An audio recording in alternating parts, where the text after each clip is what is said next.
Hi, everyone, and welcome to the Songwriters on Process podcast. My name is Benno Papari, and since 2010, I have interviewed hundreds upon hundreds of songwriters about the writing process. I have a PhD in English language and literature, and I'm a writer myself. So I've always been interested in treating songwriters the same way that we treat poets and traditional prose writers, as writers, plain and simple.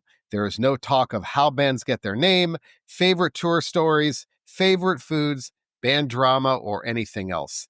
This is an intelligent conversation about the writing process between two writers as we go deep, deep, deep into the writing process. That's it, nothing else. And with that, let's get into today's episode.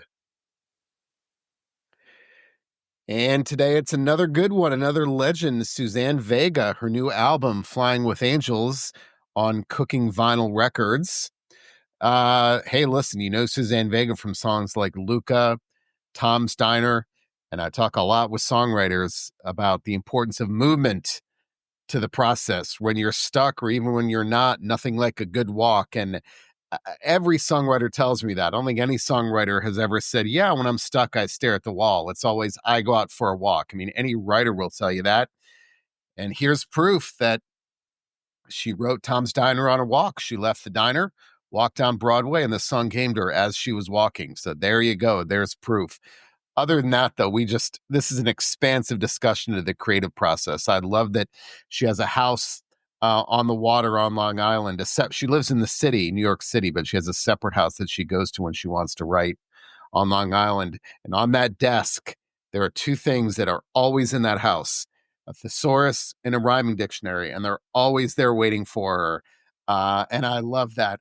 We talked also about the importance of dreams and sleep on the process. A lot about dream imagery and songs coming to her. Not so much new songs coming to her in dreams, but songs she's working on. There's something about sleep and dream imagery that when she's working on a song, it'll help her work through it. And again, it's not just the new songs, it's songs that she's working on. And I've got this quote here. She says she has a compost heap. I believe those were her words, the compost heap of notebooks, 50 or 60 notebooks that she has, that she pulls from. And these notebooks she's kept them over the years, and she pulls from those notebooks. Some of those she's had for decades. She pulls from those notebooks for ideas for new songs. And song on the new album, Lucinda, she started 25 years ago. And so she'll go to those notebooks and kind of pull from ideas. But I think she said she started that song 25 years ago. And she says that she's writing a new album, that she kind of has a theme that she wants to address on the album, and she'll go through the notebooks and look for ideas that fit that theme. And I love that. And lastly, again, more proof that if you want to be a good songwriter, you've got to read. We talked about the classics. She's a big fan of James Joyce, T.S. Eliot, Sylvia Plath, Emily Dickinson, you name it. So that was a good discussion too, of course. I mean, again, so many songwriters tell me you got to read if you're going to be a good songwriter. So once again, the new album by Suzanne Vega is called Flying with Angels on Cooking Vinyl Records. Enjoy this one. I loved it. Here's my interview with Suzanne Vega. Is it important to create in some fashion every day, or do you only think it's important to write when inspiration strikes? It's both, really. And what I mean by that is that I don't have a discipline. I don't have a ritual. But I have a lot of little notebooks, and I have my phone. So if I'm not in full writing mode, what really gets me to write every day is having a hard, firm deadline, or a meeting with my writing partner. So then I'm likely to cough something up, or but the rest of the time, I'm sort of jotting things down. It's not every day, but it's consistent. So even if I'm not actually sitting down and forcing myself to finish a whole song, usually there's some kind of a phrase or an image or something that sticks with me, and my phone has become my biggest friend. So I'll put things in notes. I'll sing melodies into the voice memo, um, and sort of get bits and pieces. And then when it's time to do an album, then I'll sit down and make myself do it. I'm writing down things that you're saying so I can follow up. So the notebooks, uh, when do they come into play? Are you strictly, sounds like you're mostly a phone person, but are you still using notebooks occasionally? Yeah, there are times where I don't want to use where for whatever reason I don't want to use the phone. Maybe I'm in a public place or I'm in a car, moving vehicle. And I have I have a ton of notebooks. And um, so there are notebooks that I use for certain things, and then other notebooks that I use for other things. I have a notebook by the side of my bed that I have, which is a 5-year notebook where you get an inch to write like the happenings of the day. So I can see that what happened for the last few years, but it's like you get an inch. So I write, what I did during the day and thoughts, but it's super condensed. So And you then I only, have other notebooks that where I write for pages and pages because I want to explore something in depth. I've never heard of that before. So you get an inch. That's all you have is an inch. Yeah, it's like 4 lines. It's called a line a day, and so you actually get 4 or 5 lines, and it's about an inch space on a page. And it has like today, for example, is April 15th. So tonight, when I go to write my little inch, I can see what I wrote for the last 3 years on April 15th. So how did you start that? Is that something I imagine that's going to make you much more concise as a writer, right? I've always been concise as a writer because I just have this big filtering system. I'll write sprawling things in my big notebook, but by the time it gets to be a song, it's been through several changes of the filter because I don't like to I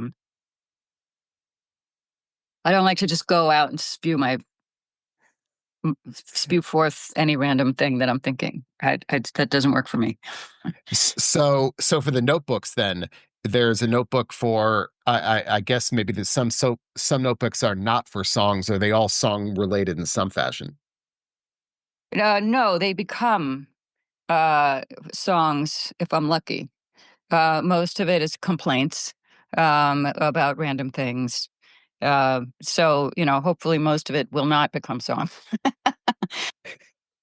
So are the because I hear this a lot from songwriters have like multiple notebooks for many different things. So Yeah, as you're writing, are you thinking as you're writing, oh, this could be a song, or is it more that you're going back to those notebooks and mining for ideas, or is it both of that's it. those things? Yeah. Yeah, I go back to sometimes I'll just go through notebooks. I'll go through the notebooks and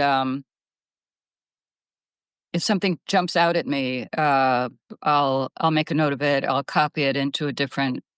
I'll either print it out or more likely at these days I would transfer it over to the notes page in the phone. So I would have it to hand. And then I see sometimes I'll see that different entries from different years will have similar themes because I think we all have themes in our lives that repeat. So something that is an issue in your childhood will probably repeat itself 15 years later, or So I find that very often things will either complement each other or fit together as a theme. So I'm going to ask a very specific question because songwriters tend to be very particular about colors of ink and even types of pen that they use. Oh, Uh, so I had Jerry Harrison on once from the Talking Heads, and he told me that it's got to be a felt tip pen because he loves the sensation of the scraping on the page. So, what about you? it's more random than that for me. It's like if the pen works, I'll use it, and if it doesn't, I throw it out so that I don't keep trying to use these pens that don't work. I have pens like all over the house from all kinds of situations. This one's from my dentist. So I don't get hung up on what type of pen it is. I have favorites. I go through phases, and it's the same with notebooks. Sometimes I'm attracted to a certain color of notebook or the pages, or I always like lined notebooks. I don't like the open-ended ones so much. Um, And to me, I think by doing that, you make the process less precious, which maybe places less stress on it if you're not paying. Some people say it's got to be a certain type of pen, certain type of notebook. Others say they write on the back of utility bills because if it's less precious, it takes the pressure off of the writing. Yeah, I think it's really more a question of like, where are you? If you're at home with your nice notebook on the table, and your tools at hand, then great. Then use your nice notebook and the favorite pen that you like. If you're in the hotel or you're in a moving van, then you're going to kind of grab what you have. Uh, I try not to leave utility bills lying around the house, so I don't use I try to have them, like, out of the way. But I'm not above using a napkin at a coffee shop to write something down. Um, but now we have our phones, so, I just use the phone because it's always with me. Yeah. Do you find that has the phone changed the process for you at all? I mean, practically, maybe the ideas. I mean, I find that when I look at my handwriting of things I've written in the past, it tends to bring me back more closely, aligns me to that emotional state as in when I wrote those things. But phones tend to take that away. So do you find that has I'm sure using a phone is more efficient, but have you found it's actually changed the type of writing that you're doing at all? No, not at all. First of all, I'm likely to have multiple copies of things. I'm likely to take something from a written state onto the phone, so I have it if I'm going to a writing session with Jerry. So I have it on me, so I'm not carrying bits of paper all around. Um, and I find mostly that, yeah, when I go back and look at my old notebooks, I can see a regularity in my handwriting. It's gotten a little looser over the years, but it has not changed I don't feel that it's changed my process, and it hasn't changed the type of songs that I write. So, one follow-up, Yep. and that is when you write and you're using a pen and not the phone, and you see something that you don't like, are you crossing it out or are you furiously scribbling so that you don't even see that thing? Um, I mean, that could be some people say that they just like to cross it out gently in case they have to come back to it, but other people say they scribble it out furiously so they don't have to see it again, so it can kind of move on from it. I've done both. Depends on what it is. Like if I really, really don't like it and didn't mean it and it's something stupid, I'll cross it out. Like this was stupid. But other times I'll either cross it out with a thin line or sometimes put a comment in the margins. If I go back to something I wrote in 1992 and go, you know, what's this about? Or this actually wasn't true. I'll put a little arrow going, no, and just a little correction for myself, just so I know that didn't really happen that way. Or why did I write this? That kind of thing. Right. So you mentioned deadlines, and I tend to be right really well under deadlines too, but my deadlines I create a false deadline for myself. So, for example, if my wife and I are going out at 5, I won't start writing until 4. Um, or if I have a phone call at 3, I won't start writing until 2. Now, what I'm writing has nothing to do with that phone call, but it's still a hard stop. And I know that about myself because I go to New York all the time for work. We live in DC, and I'll get more done on that train than if I sat here. So, and I find that to be a very good way to kind of just jumpstart the process. So, have you always been that way? Have you always kind of written well? Because you mentioned deadlines earlier. So, has that always been an effective way for you to write under deadline? No, before I had a record deal, I wrote very happily. just by writing. I felt the kind of urgency within myself to write a song a month, maybe. I had my own, my deadline was sort of like on a Saturday night. Since I didn't go out that much, I would kind of sit with the guitar and see if what I could come up with, and then sleep on it, and then wake up and finish it on a Sunday morning.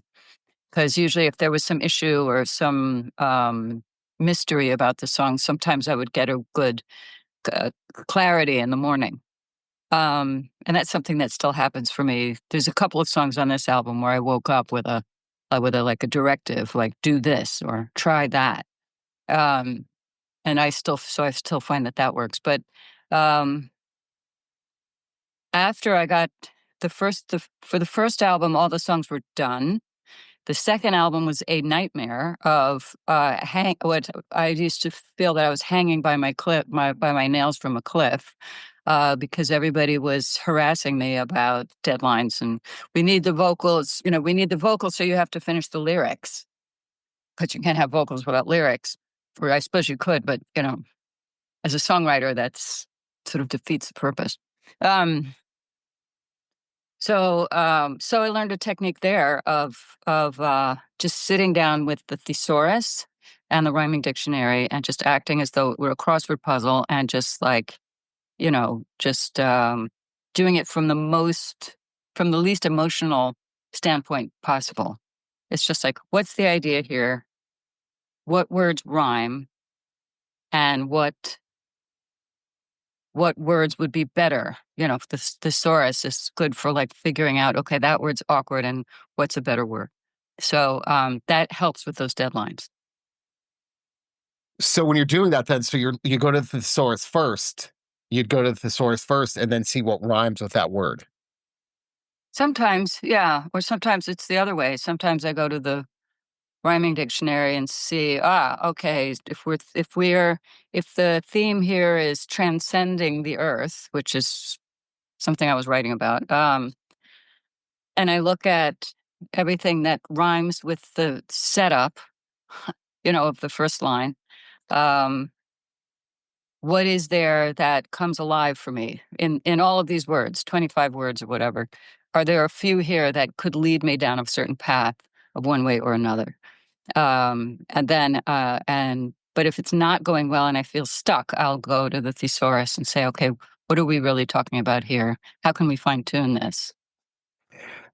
I want to ask you about the new album and about that process, because you said something that absolutely I do the same thing, and that is if I write something in the morning and I look at it later that same day, I'm still too close to it. I feel like, well, hell, I wrote that. I'm not getting rid of anything. But if I finish something at night and wake up the next morning, it is unbelievable how easy it is for me to edit things, because something about sleep gives me that reset. Um, and I'm able to edit and really be more concise, which with much more clarity. Um, so it sounds like that's what you're telling me a little bit, is that when you wake up in the morning, you've got something about sleep that gives you that reset, that you're able to look at something with more clarity. Is that right? That's an interesting notion, but I meant something in addition to that, which is that sometimes because you've slept, you get a weird quirk in the way you see the song, or you get a dream fragment stuck in your head that finds its way into the song, which I always like that. I like that weird twist or the surreal moment where it's suddenly you have to let go of your mind making sense. Um, so it's not just that you wake up and you have clarity about what's wrong with the song, but it's almost like you if you can get a bit of dream logic in there, um, it makes it a better song. Because if you're too rigid with yourself, and if you just sort of then you have very predictable songs, you know. Um, whereas if you allow yourself to just let the thing crack open for a second and let some other crazy thing leap into the song in a detail or an image or a title or an angle, then it really can make all the difference in having something that's kind of prosaic and normal. and having something that's like, wow, where did that come from? So give me an example. What happened of a song on the new album where you woke up and it was you had that new perspective? There were two. The title track was, yeah, I was sort of ruminating on some things that were going on in my life, and I woke up one morning and I had this directive, like, write a song called "Flying with Angels." And I thought to myself, "No, I don't want to, that sounds too much like a country western song, and I don't really write that kind of song, and what are you talking about anyway?" But, then I sort of got this little feedback saying, if you, Suzanne Vega, were going to write a song about flying with angels, write that song. Um, so I'm not sure actually whether I came up with that or whether Jerry said that to me. Whether I came to Jerry writing and I said, I'm not going to write a song called "Flying with Angels" because it sounds country western, and he said, "Well, if you were to write a song, what would that be like?" And so I went down that path instead. The other song, which was very clear, was "Chambermaid." That song, I think I must have been dreaming about Bob Dylan, which I do from time to time. And I woke up with suddenly I thought, I am Bob Dylan's chambermaid from the song "I Want You." And I had the song playing in my head, and I thought that's a crazy idea. But then I got up, made myself a little tea and toast, and came in here and decided to go down that rabbit hole. Like, if I were Bob Dylan's chambermaid, what kind of song would I sing? And then the whole thing came flying out in an hour and a half, which was a big surprise to me. And it was super fun and very easy, which it was all a big surprise to me. I'm surprised that you had the discipline to wait because I would think that the second you wake up, you'd feel like if I don't do this now, I'm going to lose that idea. But you're able to go make yourself some tea and toast, and then it still was there with you. Oh yeah. Well, I knew this might take I knew it was. What I wanted to do was sit down with the guitar. And tea and toast only takes 5-10 minutes. It takes 10 minutes. And in fact, some of the butter got onto the computer. And I remember thinking, oh, butter on the computer, like that's a detail like that she would clean up. So the butter on the computer then became crumbs on the typewriter because had some sense memory of cleaning crumbs off a typewriter. My dad was a writer and he let me use his Selectric when he first got it back in the 70s. And it was a summer where I had been baking, I don't know, cook cakes or something. And so I was eating over the computer and over the typewriter, and he made me come and clean off the crumbs. So it all went into the song. Yeah, I don't feel that it needs to be lightning fast. A friend of mine once said, if the idea is really good, it'll come back. Um, and I think I find that in the Lucinda song because I started that song almost 25 years ago. I saw Lucinda probably in the early 2000s, and wrote a couple of verses about her look and her style and her hair and her makeup and what she was wearing. And then after I read her autobiography, I thought, why don't we deepen this? Because she's not just a caricature of how she looks. Like, what else is going on here? And that was years later. So, are you going back often to song ideas that could be decades old? And it sounds like in some cases. Yeah, it's like a compost heap. I'll throw everything in there, and it's all sort of lying there in the notebooks. I've got like 50 or 60 notebooks. And then I'll kind of, when it's time to pull for a new album, I'll go through, and say, oh, what's going on here? And then pull from that. And there's no thematic arrangement to them, though, right? It's just other than chronology, I imagine, for those notebooks. Right. There's a theme in my mind, because certain things repeat. Um, so if I don't use something now, maybe I'll use it later. Everything's kind of useful. I tend not to throw away anything. How important is the ritual to you? I certainly have, like, for example, if I'm writing here, I'll revise in that chair behind me. I never write and revise in the same place. I'm much more of a morning person. There are certain things that I talked to someone who told me once that they have to write. I love this idea, and this is someone who's in the business world, an attorney actually, who has to write with a winter coat on 12 months out of the year because they enjoy that feeling of comfort and security when they write. Even in July, they have to crank the AC up. But I love that idea of the ritual. So, are there rituals to your process, whether it's a favorite room or time of day or anything like that? I guess I find what works for me is morning. I once had the opportunity to ask Paul Simon about how to write a positive and uplifting song, because I find a lot of his songs are just gorgeously, um, major key, like joyful. And his advice to me was to write in the morning after caffeine, which to me is so blatantly obvious now that I was like, wow, that's a great idea. And I find that helpful, so I had to make the cup of tea before I came to write Chambermaid because I needed the spark. But it's true that, if one writes after one sleeps, that tends to be the morning is when you wake up.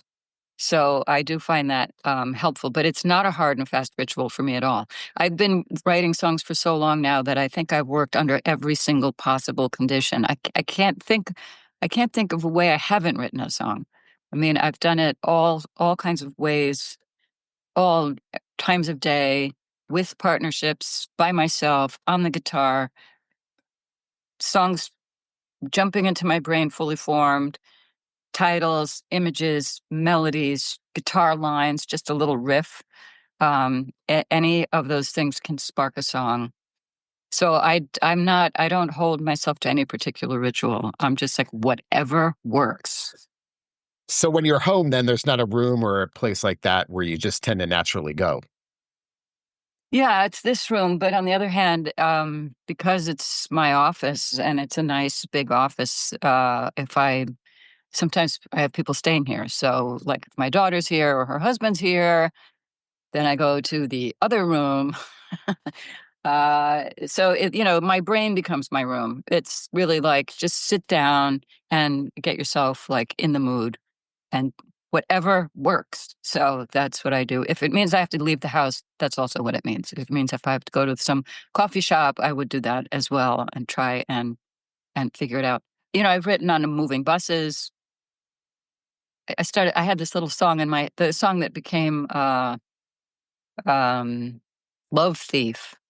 It was playing in my head like a radio. It was so loud and so clear, and, I couldn't stop hearing it, and so I finally made a little voice memo, and I think I was on a moving bus when I did that, and I just sort of muttered it into the phone and then sent it to Jerry to do something with, and that's how that song started. I want to ask you about writer's block, and I had the chance to interview Anthony Doerr, who wrote All the Light We Cannot See. A great novel came out about 10 years ago, won the Pulitzer Prize. And he said, I don't believe in writer's block. He called it a failure of courage. And that idea that you just can't be afraid to write the bad stuff. I've got this William Faulkner quote up here, and Faulkner says, "Get it down, take chances. It may be bad, but it's the only way you can do anything good."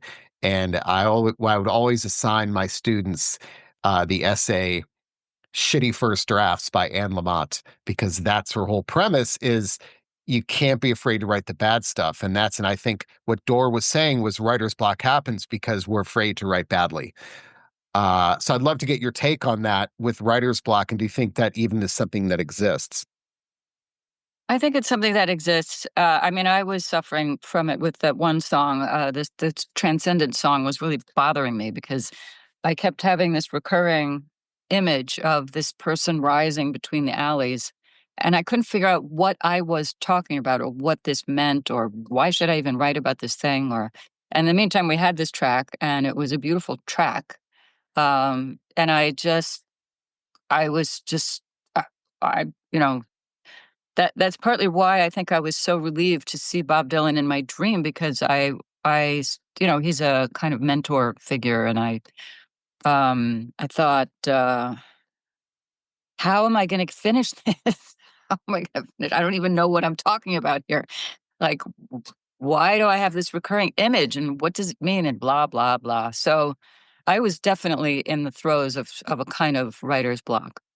But I pushed myself through it, and that's why I like the song Chambermaid so much, is because there's all this stuff about stealing, which of course I did. I stole his song, I stole the second verse, and I stole the riff, and I stole parts of his chorus, and I just like stealing away. But then in the chambermaid's dream, he gives her his pen, and he tells her, "Don't forget to write." So this is like that ended up being a little doorway. I felt like, oh, okay, I have license to do this. Somehow it gave me the green light to go ahead, and then I finished the other song.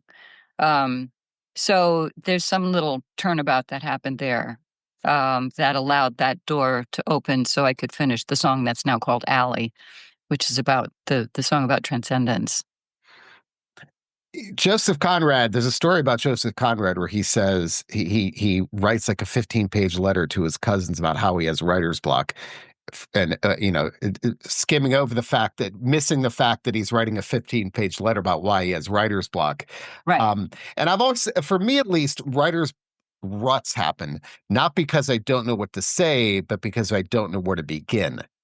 So it's not that the brain is empty, it's that I don't know where to begin. So, I get like hearing you tell that story, it sounds like you knew what to say, but you just didn't know actually where to start writing that thing, right? No, I had started writing it already. I had a melody, and I had certain phrases that kind of made sense. But there's no narrative there. The song doesn't have a narrative, really. And I guess I kept doubting the basic idea. Like, is this a stupid idea? Like, who writes about somebody ascending the alley, and what does that mean? Are you writing about your own death? And I'm like, no, I'm not saying that I want to die. That's not what I'm saying at all. And now once I finished the whole album, I was able to see it in context, and it's more about transcending the earth and all its sufferings. But it doesn't mean that I'm longing for death. It just means I'd like a little break. I wanna in some ways the chambermaid song and the alley song are connected, because the chambermaid longs for peace and release. She longs for pleasure and release. So there's that's what um the alley song is about: release. It's about being released from suffering on earth. um and that doesn't mean death, it just means release. It just means a little moment of where you're kind of shimmering above the earth and all its troubles. I mean, maybe it means you go out and have a few drinks. I mean, I don't know what it would mean to other people. Are you a song like that? Are you less likely when you're done to revise it because you've been working on it for so long? I guess this is a two-parter. Those songs that you really struggle with and you're finally done, do you just set it aside and say, I'm not going to touch this? Uh, Go ahead. Well, one thing that you know, th- there is a little place where I go to when I'm really struggling with something, and I have a little house, a little apartment by the ocean, um, on Long Island, and it's just my little place. And I leave the thesaurus on the table, and the rhyming dictionary on the table there. And no one comes to clean it. Nobody does anything with it. It is always there. When I walk in, those two things are on that table. So I spent a weekend in that room wrestling with those things. And then I came back, and I just forced myself. I wrestled the thing to the ground, and I came back with these lyrics, and I showed them to Jerry. And then I had to go do the vocal. And so there was some things that I was tweaking in the moment, but we were recording the final vocal once I got in there. So yeah, there was a moment when I sort of made up the little bridge where I talk about, but for now, being grounded, and I needed a rhyme for grounded, and I chose astounded. because I am astounded by all the crazy stuff that's going on on Earth right now. But then I thought, that I probably could have had options there, but I had to commit to a word because it was vocal time, and we had to do those, not just the main vocals, but the background vocals. So there was no chance, no time. I had to commit in the moment to the thing, and there it is. It's done. I could always change it after, I could make it different, but why at this point, why do that? Then the songs that come quickly to you in those, I always hear about the lightning in the bottle songs that happen, in a matter of minutes. Are you more likely to change those, or those songs that come quickly, do you say that happen for a reason? I'm not going to touch this. Yeah, those are the ones that are just like, wow, where the hell did that come from? The Chambermaid song was like that. I mean, the whole thing came out in about an hour and a half. Any little tweaks I did was in like probably within 24 hours after writing that song. I've got a quote up here by Sylvia Plath, and it reminds me of what we've been talking about a little bit. And that is, she says, everything in life is writable about if you have the outgoing guts to do it and the imagination to improvise. The worst enemy to creativity is self doubt. And I've always thought about that idea, about that self doubt and how that really impedes the creative process. Yeah, it's that moment when you're sitting there going, what? Why is this even a good idea? Like, why am I writing a song about somebody going up, like rising up between this alley, and what does it mean? And I was starting to get all hung up on what it meant. And ultimately, it's just better to follow the image to where it leads you and don't worry about what it means. And the other thing is, I mean, there have been times in my writing process where I feel I'm speaking nonsense, or at one point, I can't remember which album it was, but I felt like the things I was thinking and saying were so weird that I felt like serpents were coming out of my mouth. Was like I felt like I had that things were coming out that were so weird that no one was going to understand it or get it or like it, or that they would be repelled by all this stuff. So you just have to work through that. That's, you have to commit those serpents to the page and then see who salutes, see who says, yeah, I get this, most of the time it's not as weird as you think it is. It's all about hacking your brain to become less critical in the moment. Yeah. It's like, have a little faith, that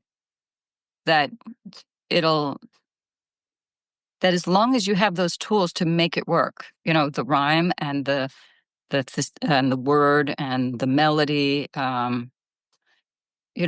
why I like, for example, to have a true rhyme and not a fake rhyme, because then even if everything else fails and you don't even know what you're writing about, at least if you have the form correct, you have something to offer. It's like, well, here's my thought about this. Um, and the more solid you can make it, I think the better you feel about it, you know, when it's all done. All right, two more questions. One, I've got an Agatha Christie quote up here, and she says, the best time to write a book is when you're doing the dishes. And I always take that to mean, and songwriters tell me this all the time, and there are articles about why we get our best ideas in the shower. When our brains, when we're engaged in an unconscious activity that requires no thought, that's when the creative ideas come up. So songwriters that get ideas while they are gardening, folding the laundry, doing the dishes, vacuuming. I know for me, the ideas are coming to me when I'm not thinking about them. So how often does that happen to you? It very rarely happens when I'm doing the dishes, but it happens often if I'm walking. If I'm out walking around in New York in a rhythmic kind of way, I've gotten great ideas from that. I've gotten Tom's Diner came while I was walking down Broadway after having left Tom's restaurant. Um, so it for me it has to be a little more physical. I have good ideas, I guess, when I'm doing the dishes, but it's not sustained enough. Mostly I'm thinking of how can I get through this and get on to the next thing. When I'm doing housework. It's like, whereas like a pleasant walk through the park or walking to get somewhere from somewhere else, especially because of the rhythmic nature of walking. That's what I love. So yeah, so is it does the environment around you matter? Because I can see a walk in Central Park maybe giving you different ideas than walking down Broadway because of the environment, or does that not make a difference? Um, Maybe it makes a difference, but it might make a difference in what pops into my brain. But even working on a treadmill, I find if I have coffee and then go work on a treadmill, woo, it's like I'm having a good time with, I get all kinds of thoughts, ideas, rhythmic sensations, and um, uh, yeah, that's like the best. And if I'm watching TV, then sometimes I'll get like um, interesting flows of language about, say, whatever the current events are, which of course there's plenty of stuff to write about right now. So that works too. So the movement idea is a segue into my last question, but just as a comment, there's a great book called The Friendship by Adam Sisman. It's about the friendship between Wordsworth and Coleridge, and both of them composed almost all of their poems on walks. Wow. One of them needed rocky terrain, the other one needed flat terrain. I forgot which one. But Wordsworth composed almost all of his poems on walks, and he had some kind of memory where he would be editing them and revising them as he walked, and he wouldn't come back until it was fully formed in his head. Um, Wow, that's great to know. yeah. Well, that's a superpower. I mean, I don't know how you can write an ode. I mean, as long as some of his poem, I don't think he wrote the prelude. I don't think he memorized that. But you know, the fact that and they say Wordsworth walked 100,000 miles in his lifetime, which if you figured out it's some ridiculous amount. But that the walking gave him those ideas, and that's when he composed those walks. So that's my last question. My follow-up is, I see all those books behind you. I would love to talk who your favorite authors are.